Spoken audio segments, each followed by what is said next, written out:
আমরা আজকে এখানে নারী শিশু হাসপাতালের ফ্রি মেডিকেল ক্যাম্প চলতেছে, সকাল 10টা থেকে বিকাল 5টা পর্যন্ত চলবে। এখন পর্যন্ত আমরা নারী শিশু হাসপাতালের ফ্রি মেডিকেল ক্যাম্পে হেমায়েতপুর সরকারি প্রাথমিক বিদ্যালয় মাঠ, ঈদগাহ মাঠে এখন পর্যন্ত আমরা আছি।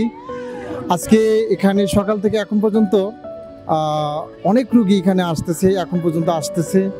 আমরা সবাইকে চেষ্টা করতেছি সর্বোচ্চ দিয়ে তাদের সেবাটা পরিপূর্ণভাবে দেওয়ার জন্য।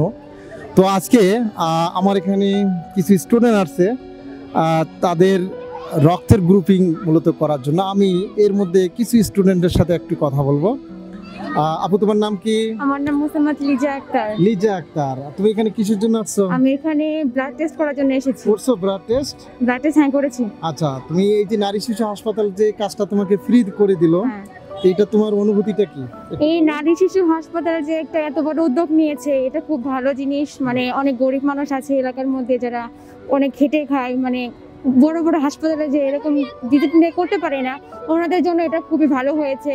মানে বিনা পয়সা ওনারা করতে পারছে, ওনাদের অনেক সুবিধা হচ্ছে। ধন্যবাদ তোমাকে। এবং তুমি তুমি এই অত্র অঞ্চলের মানুষের জন্য কোনো যদি মেসেজ দিতে চাও বলতে পারো। এই হেমায়তপুর এলাকায় বলবো যে অনেক লোক আছে যারা গার্মেন্টসে চাকরি করে, অনেক বিপদে থাকে, যারা সবাই বড় বড় হাসপাতালে ভিজিটে দেখাতে পারে না।